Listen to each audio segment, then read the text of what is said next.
What's up? What's up, Ego Hackers? This is C.S. Joseph. Welcome to Season 31, Episode 13, Why Sex Before Marriage is Not a Sin. So, we've been going in really deep on intergender dynamics and, in general, how that's been affected, by and large, societally, and where each of the genders stand in relation to each other and in relation to society.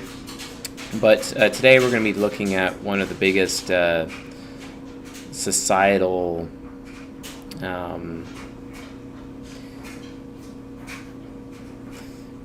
influences or nuances over, sexuality and people's relationships, and it comes from, ultimately the church and how the church itself, being the preeminent power of mankind over the last couple thousand years, it's really important to understand kind of where they're coming from, where they're going, etc., and how ultimately some of their belief systems have fundamentally affected society and ultimately men and relationships that we know it. For example, I can't be a masculine man in a church. I cannot behave masculine in a church. I can't go to church and potentially exercise my belief system without being demonized, vilified, or absolutely destroyed, shunned, or removed, kicked out. And I have been kicked out of many a church in my time because of masculinity not being allowed within the church. And one of those things is it's really just, I do have laundry going because Railgun decided to turn it on during the show, which I'm going to stop now. It's annoying.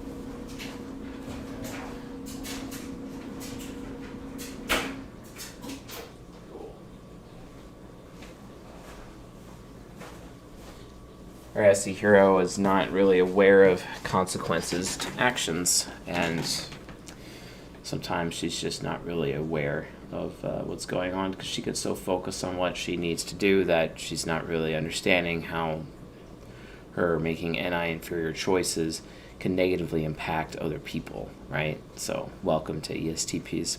For more on that, I recommend watching the recently reviewed ESTP Hypocrisies episode released. It was released at csjoseph.life/members in the Journeyman membership.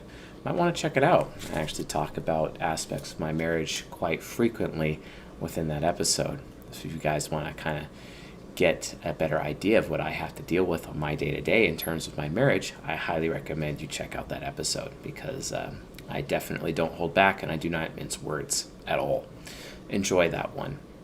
I think recently some STP women within the Facebook group have said that I was uncharacteristically brutal in that episode. So hopefully we'll see how that goes. So yeah. Who's an occultist? I'm not an occultist.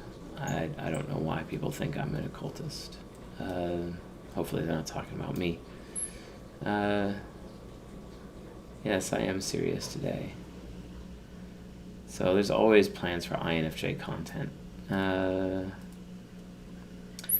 Yeah, well, sin technically means missing the mark, but I guess we will start by defining sin exactly. What is sin defined? And sin, at least from the Judeo-Christian point of view, is that anything that does not follow the Ten Commandments, basically, that's what sin is. That's the standard. The standard is the Ten Commandments. And we're actually going to be going into the Ten Commandments today in today's episode. And we're going to be doing it live because I'm sure some people have some interesting comments, and I'd like to be able to provide additional explanation live as some of the comments come in. So this is kind of going to be a little bit more open than usual, but not entirely an open forum per se. So, but anyway, the problem with culture and the problem with life as we know it is that men in general just aren't really allowed to be masculine in church, like not even remotely.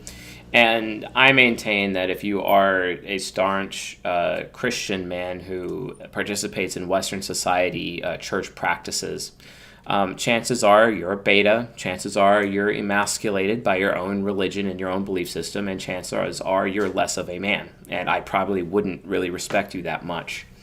Now, I could respect you in terms of your convictions, but in terms of your masculinity, I wouldn't be able to respect you very much. And I don't care how socialized, and I don't care how conditioned you are by your belief system and by your church to think that you are being a man because you're participating in the belief system, and because you hold and uphold their highest convictions, their moral convictions, especially their sexual convictions, then that makes you more of a man than me, apparently. The reality of the situation is that it doesn't. It doesn't at all. And you're just being led astray like everybody else, and you're being manipulated, and you have literally no idea how to even be a man or even live your life accordingly. And today's episode is dedicated to you, the involuntary celibate who really takes the Bible as the infallible holy word of God, even though it's not. And we'll explain a little bit why that is the case today. And we're going to be identifying how you've allowed the church to utterly destroy what it means for you to be a man, just as I have allowed the church to do the same thing to me, but no longer. I think that's one of the reasons why I'm no longer welcome at churches, because I have a tendency to criticize people and call them out on their bullshit intellectual hypocrisy when it comes to anything biblical. I guess this is what happens, when I was raised by a pastor. My dad still pastors a church in Washington State. He was recently invited to pastor another church in Texas, and he has all these pastoral opportunities going for him. But no, I was just that rebellious pastor's kid who literally saw the bullshit for what it was within the church, and now I no longer live my life according to the church or church doctrine or ultimately churchianity. I am an extremely anti-church person. I do maintain my own spiritual beliefs outside of the church. I guarantee you there's nothing occult about them. For those of you that like to claim that I'm an occultist because Carl Jung apparently was an occultist or whatever, that's not the case. If you really think that I am an occultist, then I really suggest you read Carl Jung's book Aion, A-I-O-N, which the Four Sides of the Mind is actually based on. You can find that at csjoseph.life/reading, where I have my entire bibliography and my entire library of everything that I've read. I update it about twice a year, adding all the new books that I've read to that list, and it just keeps growing every single year. So if you would like to read what I have read and read with me, you're welcome to do so. And if you want a free Audible or Kindle account to give you a first free book, first one's free, etc., you can have those opportunities available for you at that same page, that's csjoseph.life/reading. And it's very, very. So, dude, it's Amy in the chat says depends on the church, but still no person is perfect. No, it does not depend on the church. All of the churches are false, all of them. If you're of the Mormon church, your church is false because Joseph Smith, who is a TI trickster, ENFP, literally founded the belief system and just introduced even more rules. Yes, there's some really good positives about the Mormon church. Out of all the churches out there, the Mormon church produces predominantly the best men or the best women in the best family scenarios. I appreciate that about them. I also appreciate about the fact that they don't actually have a pastor and they don't engage in the pagan practice known as sophistry, which is exposed in the book by Frank Viola, who is an INTJ, and he wrote Pagan Christianity. A hardcore Christian INTJ he is, just like a hardcore Christian INTJ that Rollo Tomasi is, and he wrote the Red Pill books, right? Doing a lot of that exposing, because they are triple pragmatic, and they need to expose the church for how affiliative it is and how it's literally destroying people's lives. The Mormon church is no different, just like Islam is also no different than the Mormon church, because Muhammad is an ENFP, okay? An ENFP who goes around claiming that he's God's prophet when no other prophet before him ever claimed to be a prophet. Not even Jesus made that claim. Yet all of a sudden he gets to make that claim, right? Hashtag contradiction, okay? I don't trust Muhammad. I don't trust Joseph Smith. I don't trust these people. These people just made like add-ons. But even more than those people, I don't trust the Nicene Creed. I don't trust in sola scriptura, which is this Catholic belief that whatever is canonized is the holy word of God. No, it is not. That is also a false premise, okay? So if anyone was going to ask me, okay, Chase, so what exactly is God's word then? Well, Chase, what exactly is your belief system? They always ask me. And I'll answer right now what my belief system is. My belief system is critical thinking. That is my belief system. So if you ever have any question as to what my belief system is, that is my belief system, critical thinking. And I'll read all of the spiritual books out there. I'm very well studied in theosophy, which is technically the occult. I'm very well studied in Blavatsky, Manly P. Hall, Albert Pike. I'm reading Aleister Crowley, not because I support these belief systems or I like these belief systems, but because I want to gain understanding of belief systems that I don't even like, because guess what? Other people's belief systems causes them to make decisions, and when they make decisions, it creates consequences that affect my life on an everyday basis. Something I wish more people within this audience would be willing to do. Instead of spending all their time playing World of Warcraft or Diablo 2 or Halo Infinite, which is around the corner, they actually get off their ass and actually educate themselves. It's not hard. Draw yourself a very hot bath, lay in it for 30 minutes, and listen to an audiobook. It's not that hard. Treat yourself. Just do it right. Or go on a walk every day, right? Close your rings on your Apple Watch while you are exercising, and get educated with an audiobook. It's not hard, okay? While you're driving to work, read an audiobook. It's not hard. Like, if I can read 24 to 52 books a year, well, what's your excuse? Seriously, what's your excuse? So before y'all start getting judgmental towards me about like my belief system or how I'm an occultist or how I'm full of shit or whatever, okay, that's fine. But at least get up off the floor and read a book, okay? Get off the couch and read a book. And if you can't take the time to read a book, then stop being so judgmental. I'm looking at you ESTPs, especially like your lack of reading comprehension or your lack of ability to sit still while reading, because ESTPs rarely read a book. My wife just completed the 4th book she's ever read in her entire life. She's 24 years old, okay? So just to give you an idea. I understand that ESTPs have a hard time reading books, but that's still no excuse. Still no excuse. Find a way. Absolutely find a way. I'm not a fan of Scientology. Not a fan of it. So, do I follow the teachings of Ayn Rand, like Randian objectivism? Sometimes, just depends. John Galt is an ENTP, so yeah. But anyway, but the belief system that I have the biggest problem with is belief systems that follow the Nicene Creed. So ultimately, I have the biggest problem with Christianity. I've said many times that, if I had the opportunity to press a red button that would cause craters to be where every single church building stood on this planet simultaneously, I would press the button in a heartbeat, because I hate the church. I hate it. I hate it. I'm going on record right now to say that I hate church with a fiery passion, because the church is, to me, just one big lie. It's a lie. A really big lie. That's not to say that they can't tell the truth. Sure they can, but predominantly is a lie, and they're all just been conditioned and socialized to think that they're telling the truth, or think that they're doing the right thing, when the reality situation is they're not. They're doing the opposite. It's more like actually the teachings of demons, I would say. So I'm a very anti-church person. And that's because churches, whether or not they're Catholic or Protestant, they all follow the Nicene Creed. And I think the Nicene Creed is absolutely evil. The idea that just some group of old men led by Constantine, little gray-haired men, get to sit in a room and vote on what they think is God's word, and then expect the rest of the whole world to listen to, to believe that this is the infallible holy word of God, is absolute bullshit to me. Why do they get to choose what is biblical canon and what is not, right?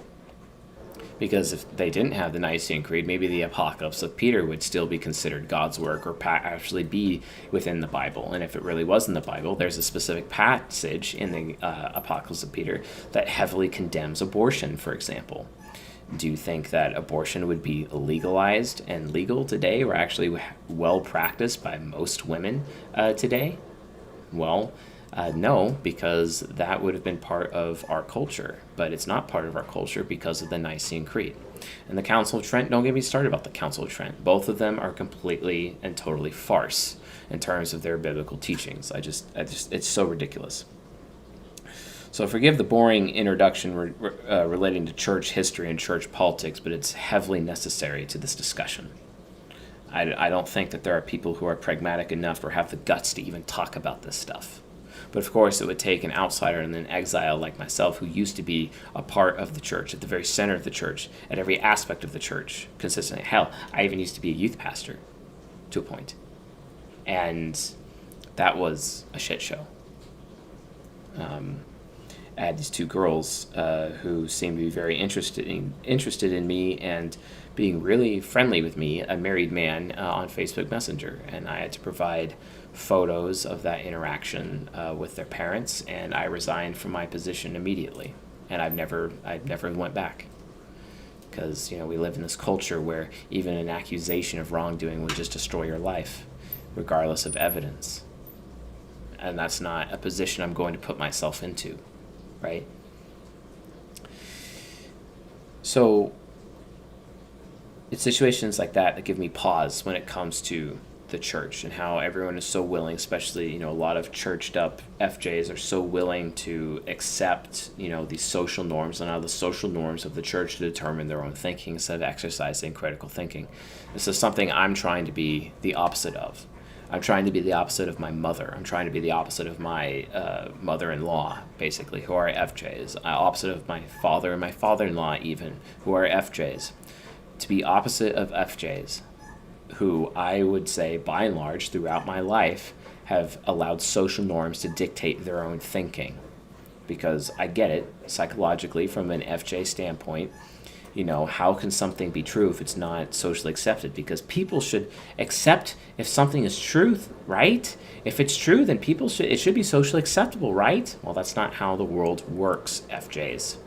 And it takes a long time for FJs, as they grow older and as they grow wiser, to all of a sudden realize that that's not exactly the case. And then all of a sudden they realize that they shouldn't allow social norms to determine their thinking anymore, or to base their thinking on social norms anymore. That it should be the opposite. They should allow their thinking to determine social norms and to enforce social norms based on their own thinking. That's what it's supposed to be. That's what's supposed to happen. So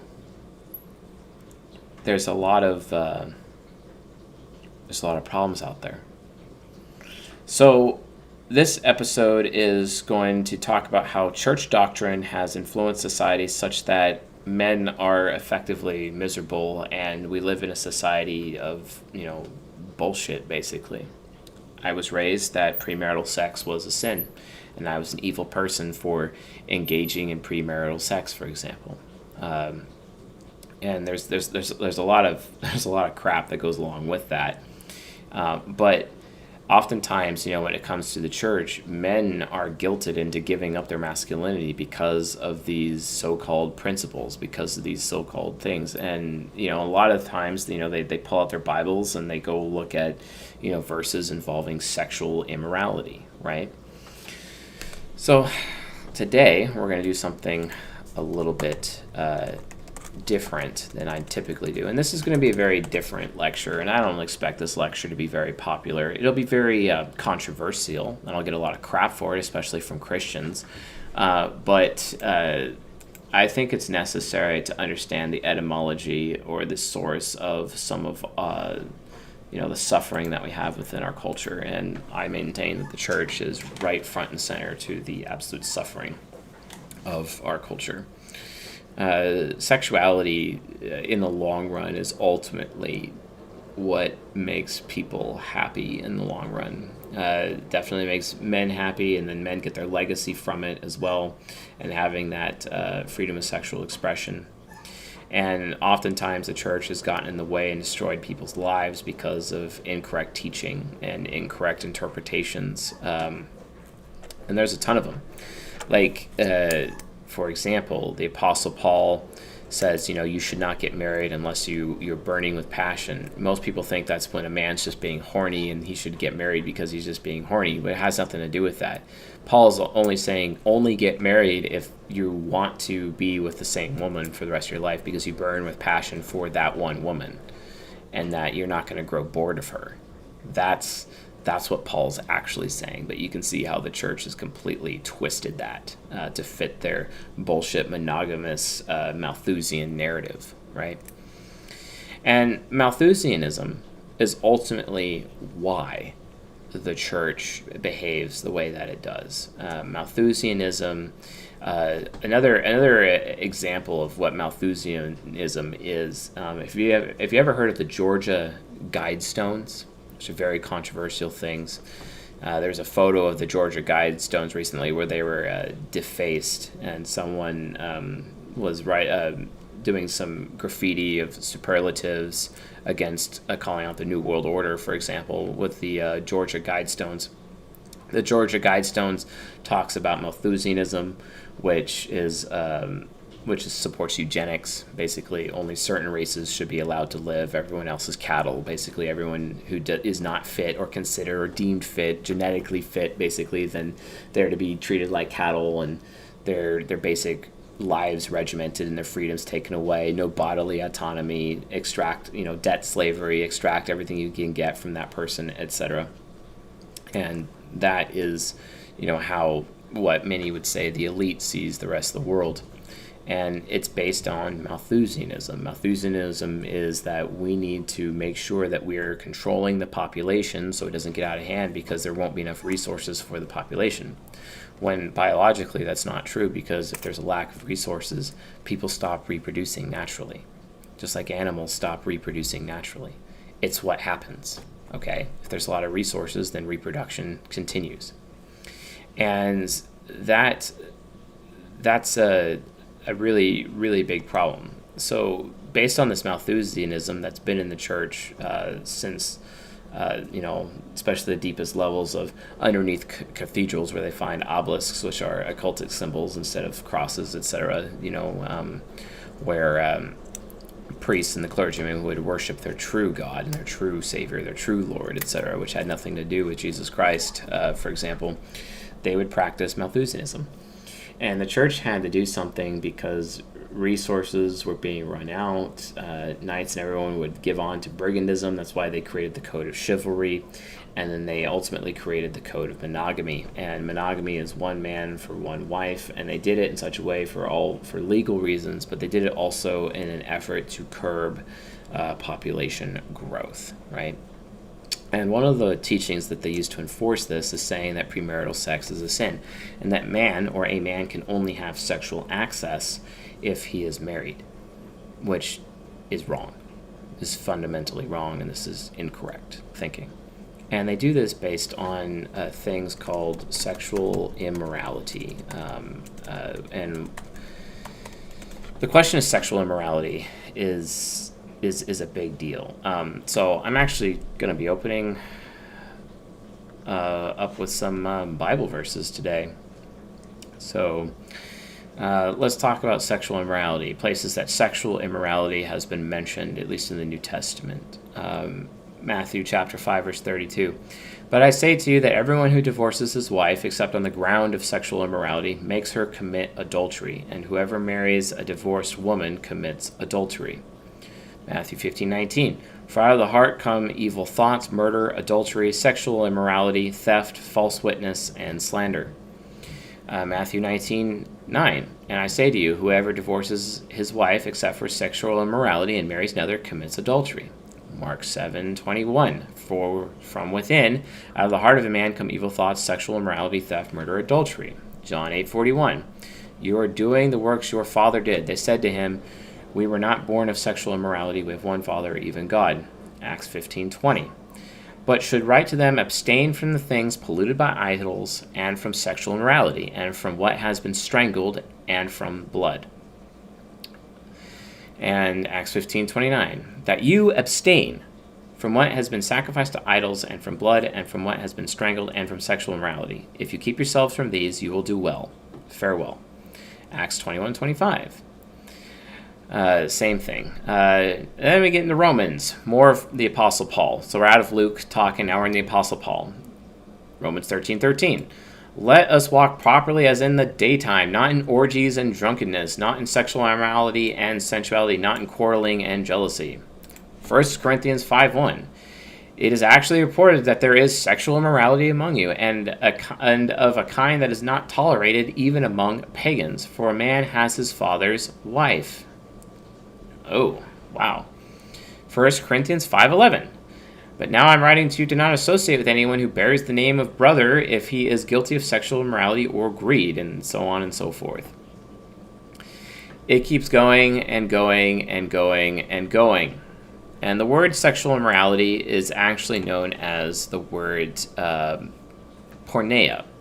Okay. And this is ultimately a mistranslation. This is one of the reasons why I maintain the Bible is not the infallible holy word of God, because to me, God's word equals the words of the prophets plus the words of Jesus minus mistranslation and biblical interpolation. Okay? That's the thing. That's the standard, if you really want to know what God's word actually is. Anything else, including the words of Paul, they're just guidelines. They're what the Mormons would call words of wisdom, aka recommendations, but not commands or requirements. All right?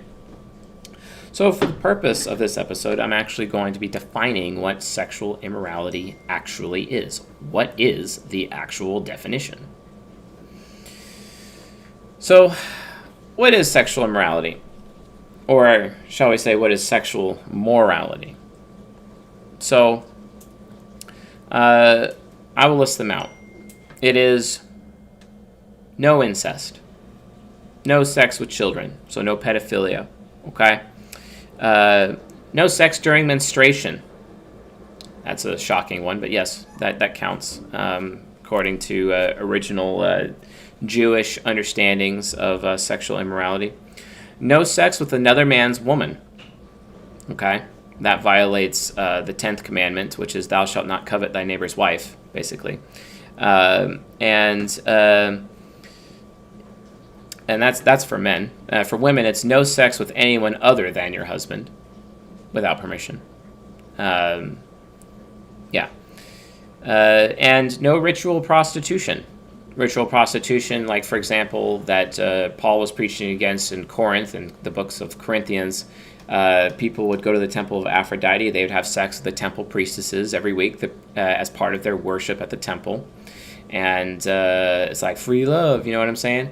And they do it like every Sunday, basically. And those priestesses would get pregnant. They'd have babies, and then they throw those babies into a furnace and sacrifice them to the demon Moloch, basically.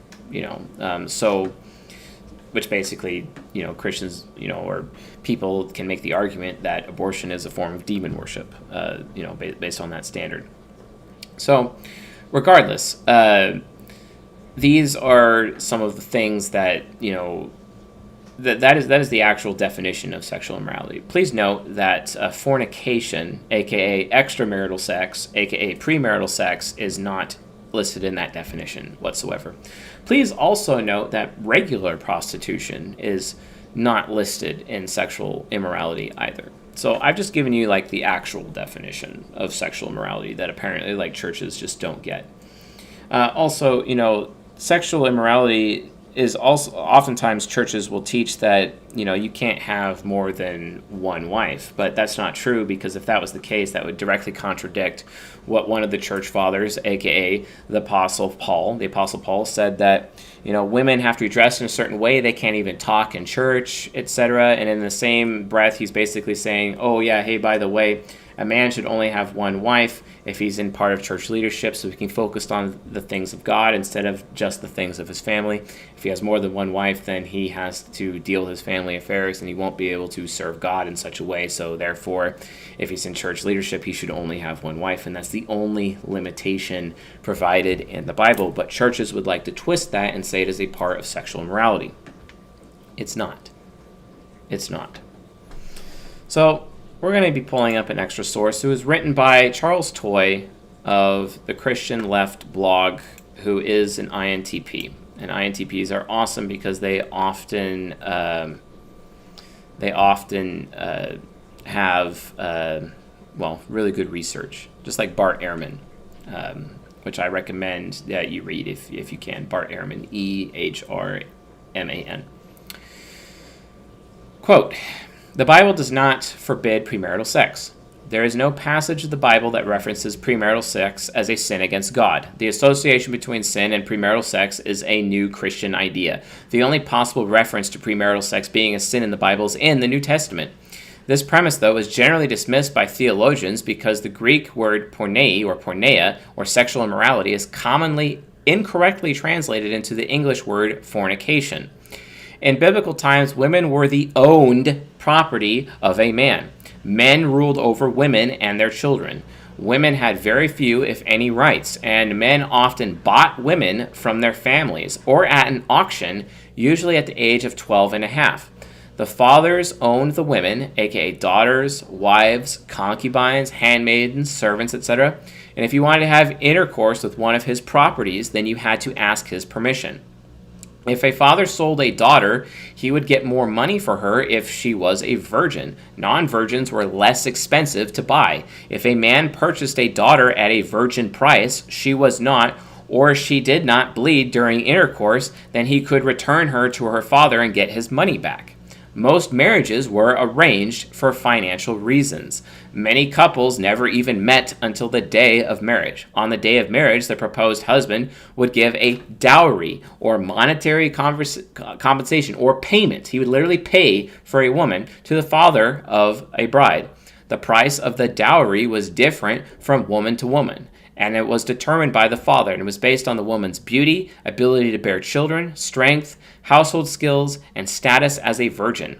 In the Old Testament, many verses that people cite for being against premarital sex are actual verses against stealing another man's property. For example, in Exodus chapter 22, verse 16 and 17, if a man seduces a virgin who is not engaged and lies with her, he must pay the bride price for her, and she will be his wife. If her father absolutely refuses to give her to him, he shall pay money equal to the bride price for virgins.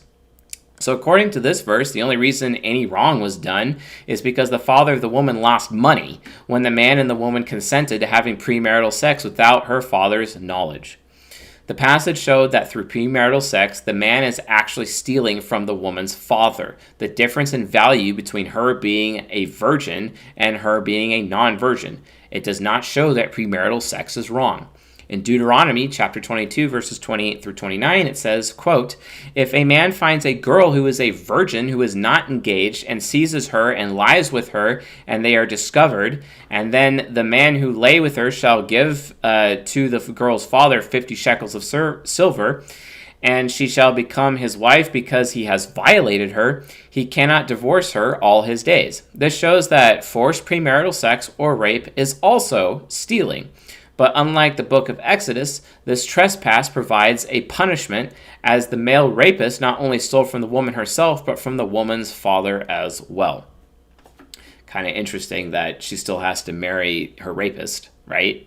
No one talks about that. You guys do realize that rape laws all throughout the world actually was under, on the books under property destruction and property theft. It had nothing to do with like human rights. I'm not saying this is a good thing. I'm just showing you that's your history, folks. Understand it.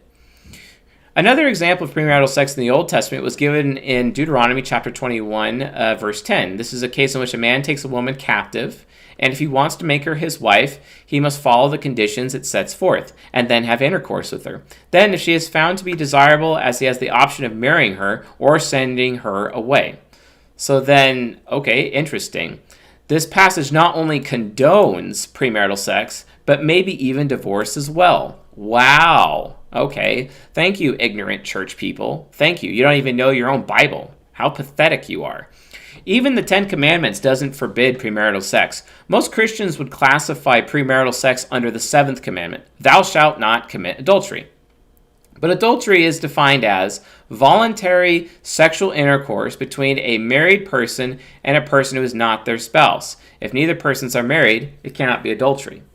I would actually like to take this point a little bit further, folks.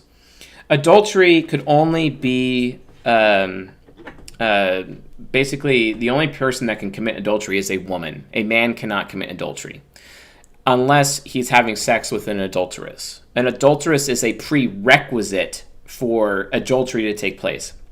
So if a man is married and he has sex with another man's wife, he committed adultery because she is an adulteress, because she belongs to another man. However, if a man is married or in a committed relationship and has sex with a woman that does not belong to another man, he did not commit adultery. A lot of people don't get that. Thou shalt not commit adultery in the Ten Commandments was for women only. Thou shalt not covet thy neighbor's wife was for men only. One is a female commandment, the other one is a male commandment. And a lot of people don't understand this. And then they expect all of us to live in this bullshit society that we live in, following these bullshit standards. Wow. Great. That's just fantastic. If the man performing the premarital sex was married and the woman was not, in biblical times this did not matter. The reason for this was that in biblical times, adultery was defined as a situation in which there was the danger of a married woman being impregnated by another man. Oh, that's why men don't like women having a high body count, because the higher a body count a woman has, the more likely she's going to basically cuck him. You know, that's how women rape men, by cucking them. When they find out their child isn't even their child anymore. The same pain women feel when they're raped is the same pain men feel when they find out that they've been cucked. Great, but we can't do that either. So this is also why sex with a prostitute was not adultery, even if the man is married. In the Hebrew understanding of adultery, commandment of Moses, adultery, as understood by what Moses said, was only wrong for married women and never a married man. Even Solomon, a great prophet of the Bible who is said to be favored by God, had 700 princesses and 300 concubines. The Bible shows that polygamy, rape, incest, and orgies were not only accepted, but were often rewarded by God and were common practice of great men of the Bible, none of whom were ever spoken out against in the Bible. This is another contradiction churches have wrong. They don't even know their own Bible. They don't even know what they're teaching.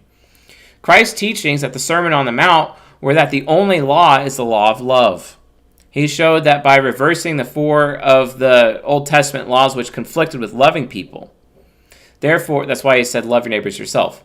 Therefore, anything that was unkind, or not by mutual consent, etc., would be immoral for a Christian. But obviously, it would not be immoral to love sexuality before marriage, or because of different but natural sexual orientation. Okay, I'm now going to quote everything that Jesus said about homosexuality right now. Okay, that's it. I'm done. Oh, that's right. Jesus said nothing about homosexuality, yet it's constantly condemned, and it's condemned as an aspect of sexual immorality. No, it's not. Homosexuality is not a part of the definition of sexual immorality. That is a misnomer, church doctrine bullshit that has nothing to do with anything. It's a lie, okay? Jesus never condemned homosexuality, and the only people that did was just an opinion of an ENTJ known as the Apostle Paul. It was just an opinion. It wasn't a command. And even then, it can be argued that it is actually a mistranslation. Don't believe me? Then please tell me why the male G-spot is up their ass. Why did God supposedly create men to have that? Could you explain that to me? Oh, wait, that's right. You can't. Because you're full of crap. Get out. It's not part of the definition of sexual immorality. The New Testament says nothing about premarital sex. Some versions do mistranslate the Greek word porneia, which means sexual immorality, into the English word fornication, which means sexual intercourse with someone who is not married to. Porneia, meaning sexual immorality, included such things as having sex with a woman during menstruations, adultery, temple prostitution, pederasty, also known as pedophilia, and incest. something that Herodias and King Herod were made fun of, and then ultimately the ENTP, John the Baptist, was executed for that. Porneia, meaning sexual immorality, included such things as having sex with a woman during adultery, although is not the same sin we know today, in which it is common for a man and woman to be considered equal because of the equalist mindset, because of the John Locke, all men are created equal and endowed by their creator. No, the genders are not equal, but because we have equalism, that means men commit adultery too. No, women do. Men just participate in it. Women are the ones who commit adultery. The Hebrew understanding of adultery was that it was wrong for a married woman to have sex with another man, since that violated her husband's property rights to his wife. It was not wrong for a man because a woman had no such property rights. A married man could have as many wives as he could afford, as long as he did not marry another man's property. Temple prostitution was actually the practice of the prostitutes in the temples of Corinth, selling their services as a part of the worship of a pagan fertility goddess, which was what Paul was warning against when he spoke of uniting the members of Christ with a prostitute in 1 Corinthians chapter 6, verses 12 through 17. This passage was not even specifically about prostitution, which was still legal and very popular in modern-day Israel. But prostitution used as a form of pagan worship. That's what Paul was criticizing.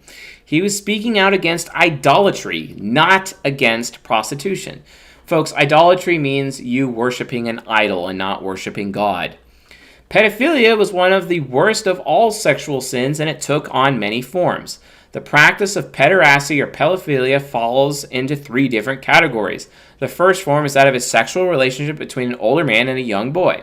The second is the practice of having a sexual relationship with slave prostitutes. Third is having a sexual relationship with an effeminate male prostitute, commonly called a callboy or gigolo.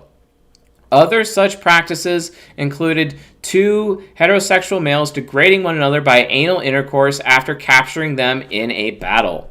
Another practice was heterosexuals using anal intercourse to drive away other heterosexual strangers they didn't like. An example of this would be the story of Sodom and Gomorrah from Genesis chapter 19. Two angels arrived at Sodom in the evening, and Lot was sitting in the gateway of the city. And when he saw them, he got up to meet them and bowed down to his face to the ground. "My lords, please turn aside to your servant's house. You can wash your feet and spend the night and then go on your way the early next morning." And they're like, "No, we want to spend the night in the square." But he insisted so strongly that they go with him and entered his house. He prepared a meal for them, baking bread without yeast, and they ate. And before they had gone to bed, all the men from every part of the city of Sodom, both young and old, surrounded Lot's house. And they called to Lot, "Where are the men who came to you tonight? Bring them out to us so that we can have sex with them." All right. Popularity, folks. So most people think that the story of Sodom and Gomorrah is specific to homosexuality being anti-homosexuality. It has nothing to do with homosexuality. So, as Charles says here, this story had nothing to do with homosexuality. Sexual orientation is a modern concept and was not labeled as such in biblical times. It is far better stood in the modern era. This was a story of hospitality, as displayed by Lot. The men had surrounded the house for the sole purpose of gang raping the unwanted travelers. And Lot, the owner of the house, even offered his virgin daughters to calm the mob and save his guests. This not only shows that pederasty was at times culturally accepted in biblical times, but it also proves that women were thought of as property and little more. That's not saying either one of the above is okay, it was just practice. And yes, folks, I'm not saying any of these things are okay, I'm saying what is practiced. Know your history. In every case of premarital sex in the Bible, there is no punishment for the sexual act. The only penalty is that the man had to pay compensation to the father for the woman's change in market value. Wait a minute, we talking about women who have sexual market value? Wait. Today, however, most women are of a comparable status to men in most parts of the Christian world. There is no market value for daughters in Christian cultures. Given this, it stands to reason that the only penalty for having premarital sex is now gone. In fact, a document authorized by the House of Bishops of the Episcopal Church stated that the passages in the biblical book Song of Songs are in praise of sexual love, celebrating youthful passion with no reference to marriage. It affirms that sexual love is itself good and beneficial, regardless of marriage. If the notion of God allowing one practice during certain periods of time and not others seems absurd to you, consider God speaking through the prophet Nathan, saying that if David's wives and concubines were not enough, he would have given David even more. This is after David, who is an NFJ, saw Bathsheba, the NFP woman, who was being a hypergamous hoe on the roof of her house. David was in the wrong place at the wrong time because he should have been out at war, but he stayed home and let his general handle the war. And then this NFP memorized that David would be walking on the roof of his house at certain times of the day. So she arranged for herself to be completely naked and bathing and being very sensual to cause him to desire her. And he did. And he sent guards down to go pick her up. And then he brought her into his house and he fucked her that night. The problem is that she was married to Uriah the Hittite. And then afterwards, David had him murdered. And then he took Bathsheba as his queen, basically. Okay? And then God, speaking through the prophet Nathan, said, "How dare you do this?" Saying that if all the wives that you have and all the concubines you already have was not enough, I would have given you even more than that. But you had to do that? You had to murder this guy? You had to take another man's woman? You had to violate the commandment, "Thou shalt not covet thy neighbor's wife"? Really? Screw you. And then after that, all of David's wives and concubines were thrown out into the street, basically taken as property by other men within that culture and raped and whatnot. Wow. Real awesome, right? Today, many women have the same social and political freedoms that men have always had, but to say that responsible premarital sex or fornication is somehow wrong shows little more than ignorance to biblical teaching. Many of the sexually repressive teachings that developed in the Middle Ages are still being followed today. These teachings are based on oppressive Christian traditions that have no biblical basis other than ignorance and, in my opinion, Malthusianism. The kind of belief system that is taught in Aleister Crowley's book, The Book of the Law, what's taught in Morals and Dogma by Albert Pike, what's taught by Manly P. Hall, what's taught by Elena Blavatsky, what's taught by the Georgia Guidestones. Look all that up. That is their belief system. As we shall see from further discussion, the key word above is responsible. It remains obvious when one examines the entirety of the Bible that marriage is God's desired endgame for partners in a committed, loving sexual relationship. A final note to those who might quote one man, one woman passage in Matthew 19. Jesus is talking about the act of marriage here, not premarital sex. Jesus didn't say one word about premarital sex. Since Jesus was a Jew, he was undoubtedly very familiar with the Torah. Let's examine Judaism's attitude towards premarital sex as well. It's rather intriguing. After that, we'll wrap it up. The Torah does not outlaw premarital sex. Okay, and then he gives a lot of evidence as to why Judaism just doesn't really care about it whatsoever. So I don't need to keep going through all this, but I would like to say, though, as part of the bibliography here, if you guys want to know where this guy got his stuff, Robert Brow wrote Adultery, an Exploration of Love and Marriage in 1993. Premarital sex is not a sin against God, which is posted on November 2013 at 123helpme.com. Jewish Views on Premarital Sex on myjewishlearning.com. The Reality of Sex Outside of Marriage, non-marital sex is not ideal, but that doesn't mean Judaism has anything to say about it, by Rabbi Elliot and Dwarf, also on My Jewish Learning, and then he has the NIV there as well. But there's so much more evidence outside of just, this blog post and whatnot, but I wanted you guys to have, those basic resources, etc. So the bottom line is that premarital sex is not a sin. And if you have anyone tell you otherwise, they're out of their mind. They are very ignorant and they don't know what they're talking about. So We have Gustavo saying, but I say unto you that whosoever shall put away his wife, save for the cause of fornication. No, the fornication is not there. That it's for porneia, not fornication. That's a mistranslation. Causes her to commit adultery. What happens when a man divorces a woman? What happens? What happens, Gustavo? Let me tell you what happens. He forces her to become an adulteress, and that's what Jesus was talking about, because only women could commit adultery. And if you, as the man, are this woman's support structure, because women don't have any rights in those days, if you abandon her and you divorce her, you are forcing her to become an adulteress, because she has to go find another man and have sex with him so that that man would take her under his roof and under his headship, basically. So her husband would be divorcing her, which would force her to become an adulteress. That's what Jesus was calling out. It had nothing to do with fornication. It had nothing to do with premarital sex. That's a mistranslation. It's a misinterpretation by the church to move forward their Malthusian agenda instead of actually helping people live a better life. Had nothing to do with that. It's bullshit. That's bullshit. Okay? So no. Anyone else want to argue with me? Come on. I'm ready. Let's do this. Okay, so this is the problem. So overall, it's the problem. Everyone believes, or at least everyone in the Christian realm, or at least believes that premarital sex is a sin. It is not a sin. It's not. It's not a sin. It's not a problem. It's not. The thing is that obviously people need to be respectful of one another. Obviously, people need to do the right thing. But how do you do that? What is the solution? I'll read you the solution right now. And it comes from Matthew 5, verse 31 through 37. All right? I'll read it to you right now. Matthew chapter 5, verse 31 through 37. Quote, "It was also said, whoever divorces his wife and let him give her a certificate of divorce." And that's a direct quote Jesus is making from the book of Exodus, from the Torah.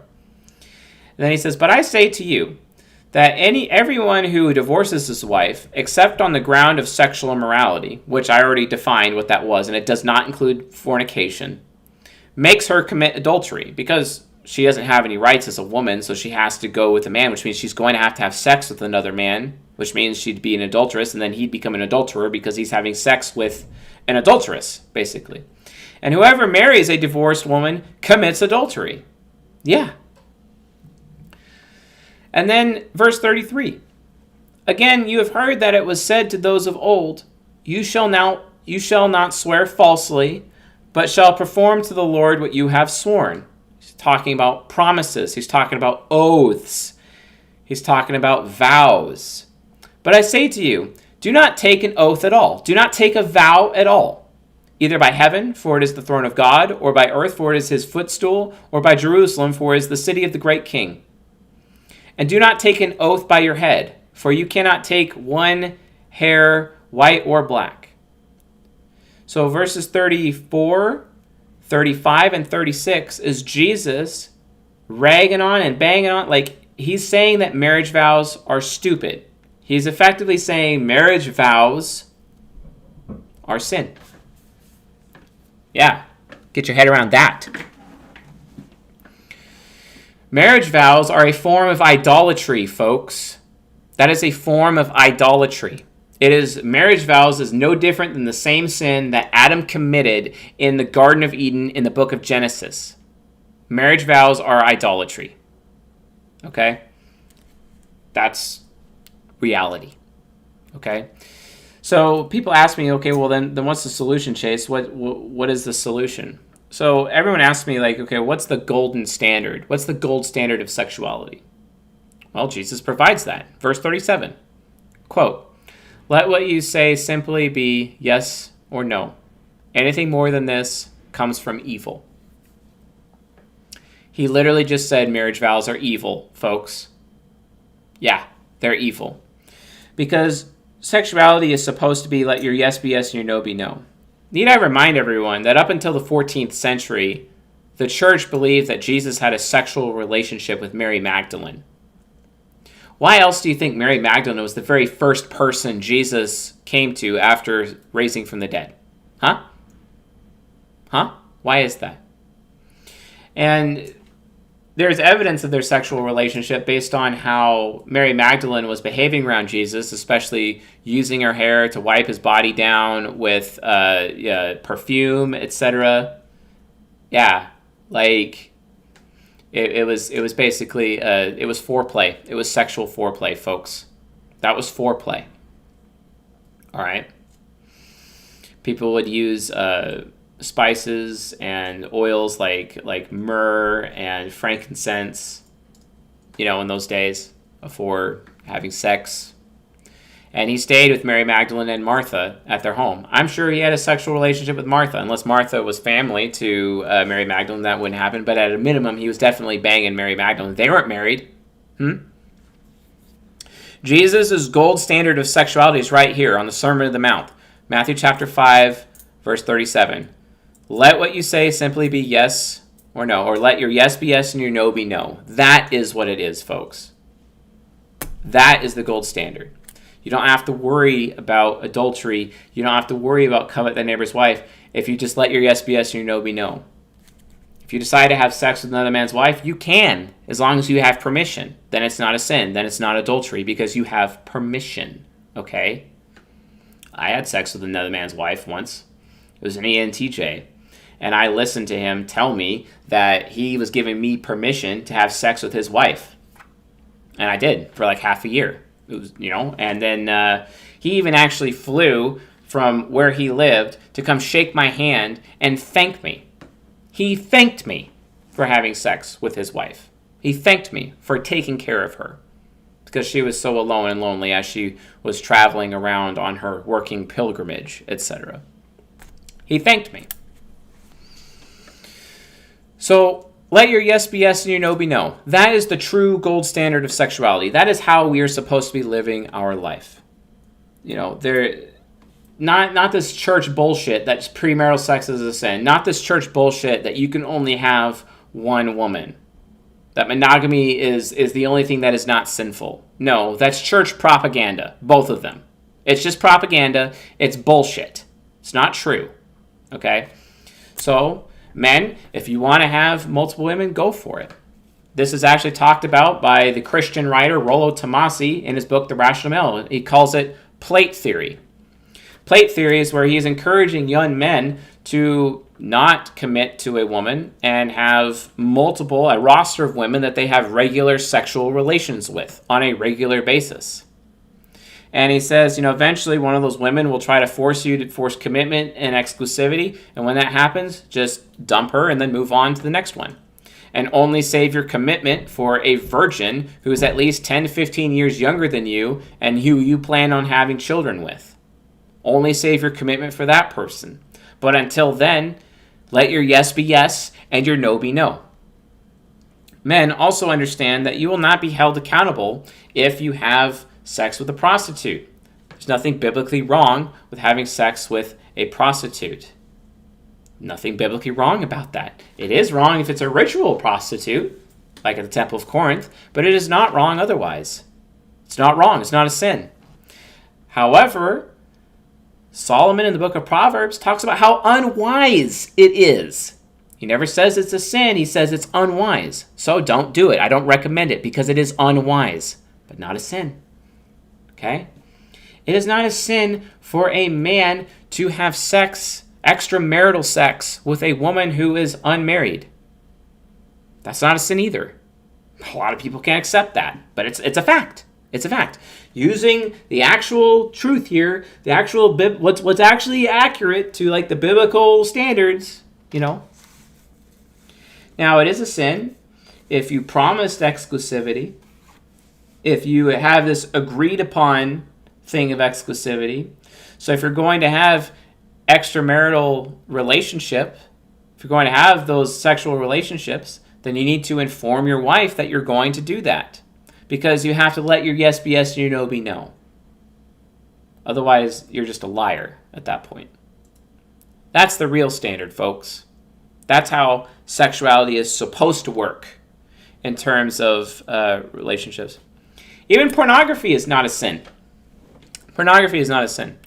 Although it can turn into a sin. The act of looking at pornography, not a sin, but it can be a sin if it's exploiting others, or if it's pedophilia, for example, right? Or if it's a form of idolatry because you're addicted to it. If you're addicted to porn, then it's a sin because it's idolatry. But the act of looking at pornography, provided that they're not underage and they don't belong to another man, they're not being exploited in that regard, etc., then it's not a sin. But then again, how do you know that? How do you know that they're not really underage? How do you know that that woman is not a married woman? How do you know that there's permission there? You see, you're opening yourself up to some risks, some moral, ethical risk there with pornography. So I would err on the side of Solomon with this one and say that pornography is an unwise behavior. I would say it's unwise, for sure. A lot of people have a hard time with me saying these things, but yeah, it's unwise. Unwise, just like having sex with a prostitute is also unwise. Not a sin, but unwise, definitely. Let your yes be yes, folks, and your no be no. Don't forget the true definition of sexual immorality, which, by the way, even John MacArthur would agree with me on this, that sexual immorality is so loosely translated that it seems to be this huge catch-all thing. It does not include fornication, aka premarital or extramarital sex at all. And it really only includes pedophilia, incest, ritual prostitution, sex during menstruation, and having sex with another man's wife, or having sex with someone who is not your husband without permission. Okay? That is literally the definition of sexual immorality. Okay? So there you go. If you understand these things and can accept these truths, you realize that under true and proper biblical teaching, you have a lot more sexual freedom than you realize. And that's just a fact. Not very many people can accept that. Because, we're just going to let social norms determine our thinking because it sounds good, it sounds right, but I'm going to do that thing that Paul talks about in Thessalonians and gather up for myself teachers to teach my itching ears what I want to hear because I need it to protect my ego investments. Wow. Pathetic. Pathetic. Let's not be those people. Let's not be those people. The solution is, folks, let your yes be yes and your no be no. And be honest. Be honest. You have nothing to be afraid of. I already talked about how culture is going in the direction of a poly-related culture. It'll be polyamory for the beta men and polygamy for the alpha men. That's how it's going to happen. It is inevitable. It's around the corner. And that is within the next 2 years. That will be the norm, if not already the norm. Don't believe me? Look up the Seattle Polyamory Network and how huge it is. Just understand that this is the way it's going to be. This is how the world is going, and it's coming around here. Monogamy, along with the church, is dying. The nuclear family is dying. But then again, I maintain that because the nuclear family is dying, people have multiple mothers and multiple fathers around to ingratiate and impress upon those children multiple psyches, and those children will develop rapidly because they have to in order to deal with the harsh conditions of this failing society. For the society is on the corner and literally over the precipice of collapsing, if not already. So it's important to me that all of you within the CSJ community are armed with the actual true code of ethics instead of the bullshit ones that you hear at church. You just heard from Jesus' mouth that marriage vows are bullshit. And literally, it's nothing more than just like Adam putting Eve on a pedestal, which is why God cursed him in the Garden of Eden. Just let your yes be yes and your no be no. That's what Jesus did. Shouldn't you Christians be following Jesus' example? Shouldn't that be what's happening? It's ridiculous. So ridiculous. Some people are asking, why is sex during menstruation sin? I can only offer some theories as to why it is considered sin. Men, it's really hard for men to catch STDs from women. It's actually very uncommon for men. So if you consider Pareto principle, 80% of the time a woman can catch an STD or an STI from a man. And it's because men's ejaculate carry the disease very easily, and they'll get it. They will get it. Whereas with a man, it's a 20% chance to get a 1 out of 5 chance to get a sexually transmitted disease from a woman. Again, these are assumptions and theoretical. I don't know what the true statistics are. So I'm just going with the Pareto principle on this one. But I have seen studies where it is a lot harder for men to contract sexually transmitted diseases compared to women contracting them, because just based on biology alone. There's less attack surface on men, where there's a lot of attack surface on women, for example. Except during menstruation. When a woman is menstruating, and if a man has sex with her, he's at even more risk of contracting a disease, where to the point where it's an actual guarantee, than she is, because it's direct exposure to her blood, right? So that's the difference. And my theory is that sex during menstruation is a sin for that reason, basically, to protect men from spreading STDs. I think that's the main reason. You got to understand that, like, people weren't actually washing their hands until like the 17 or 1800s, specifically.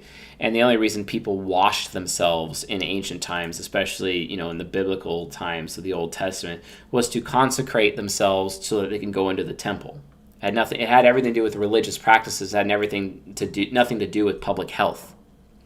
But I have a feeling that the prophets understood the public health issues and issued those rules and edicts, so to keep everyone clean.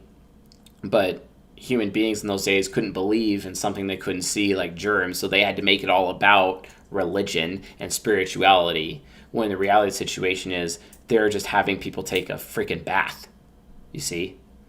Because washing hands because of germs didn't become common practice until a bunch of mothers were dying in a hospital because doctors were not washing their hands between delivering babies.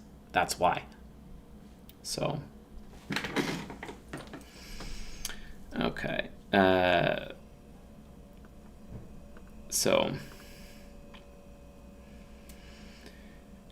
Okay.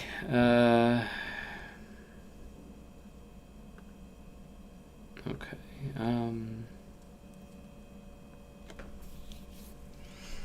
Yeah, and smash and dash is definitely not the point of this. If people think that I'm recommending people just, smash a woman and leave her afterwards, no. And no one likes that, and it's going to come back and bite you in the butt. And I would err on the side of caution with King Solomon, say that's also pretty unwise. From my point of view, I'm an ENTP. Like, if I have sex with somebody, it's because I love them, and I intend to stay loving them indefinitely. And that's just kind of how it works for me. I don't forget any person that I've had sex with, and I love every person that I've had sex with. That's just who I am and how I am. And I can't imagine being any other way. It doesn't matter. And it's part of the masculine idealism that I'm born with. But the rite of passage, noting that how society and the feminine primary social order and women through their solipsism can just take advantage of me, because of that, I have to have, self-respect. And that means sometimes I got to break it off with a woman who I have a sexual relationship with, because she's either become abusive, or she's taking advantage of me in some way, shape, or form, or she's putting herself above me. When a woman should learn how to humble herself and put me above her, because that is what I expect from the women in my life. I expect them to behave that way. And if they do not behave that way, they cannot be in my life. And that's it, because the women in my life are living my life. I am not living theirs, and I refuse to, and I will not live their life. They're living my life, and living my life with me is a privilege. And if they don't want that, that's fine. They can go elsewhere. And you know what? If they go elsewhere, they can choose to be an adulteress. That's fine. I'm not here to say like I'm going to divorce my wife. No. But if she wants to divorce me, well, that's her choice. She can make the choice to be an adulteress. That's fine. This is why I teach men, don't chase women, you replace them. So, for example, to a married woman in my to a married man in my coaching practice who's having a hard time with his wife, I tell him to not divorce her. Typically, I tell him to abandon the soulmate myth and understand that the soulmate myth is a complete lie. And I tell him, hey, look, just go get another woman.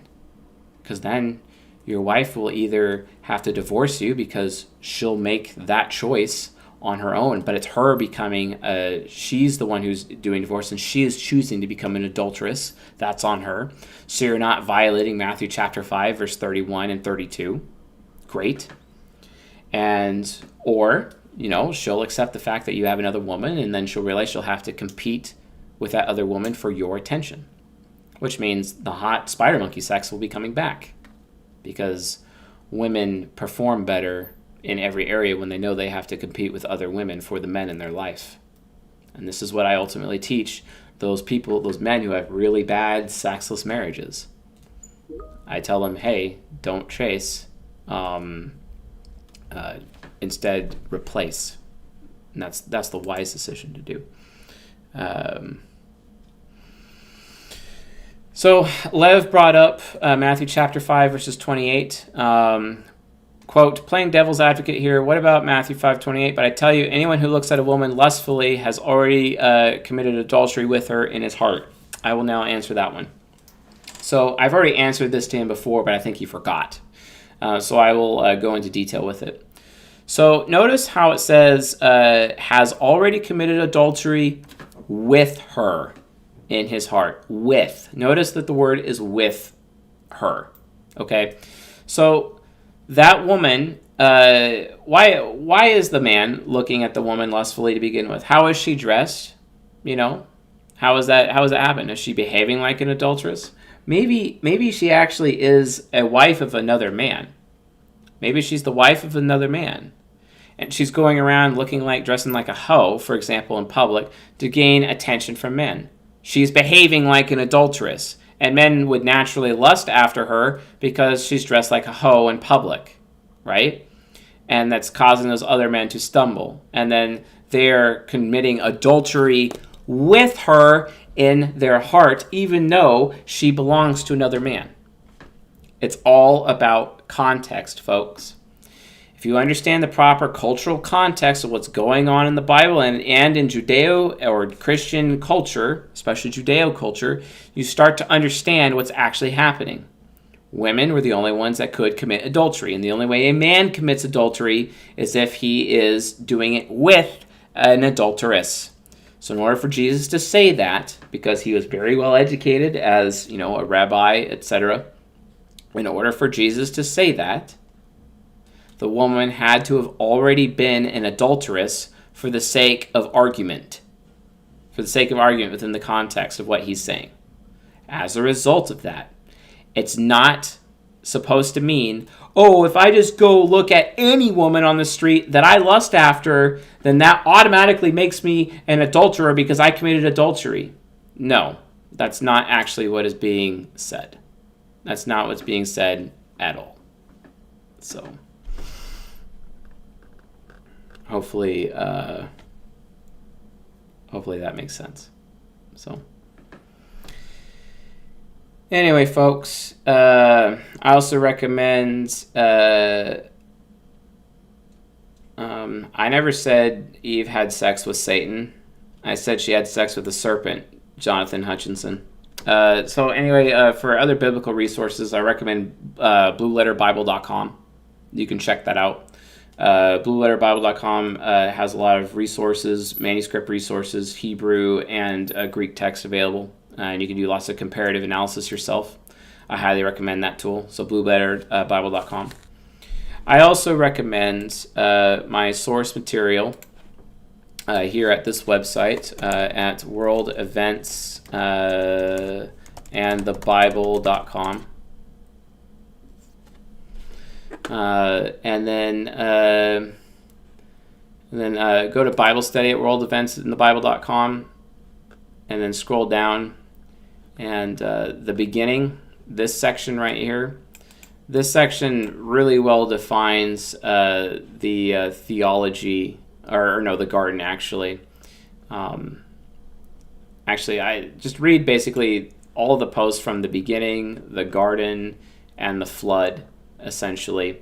And you'll have an idea of kind of like the more hidden teachings relating to what happened in the Garden of Eden, and how I teach the book of Genesis compared to how people typically in the church teach it. So you guys can use this as a resource.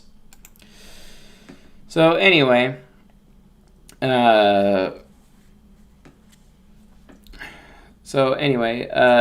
thank you all for watching. Hopefully you guys learned something of value from Season 31, Episode 13. The next episode will be far more controversial than this, and will be extremely difficult for people to accept. So if you think the sacred cow of premarital sex is really bad, just wait till you see the next sacred cow that I'm going to be talking about in the next episode. So I don't recommend that you miss it, because it'll probably be the most crazy thing that I've ever taught in the history of my podcasting career. So hopefully you guys see that. So I'll see you guys on Season 31, Episode 14. So anyway, folks, thanks for watching. And with all that being said, I'll see you guys tonight.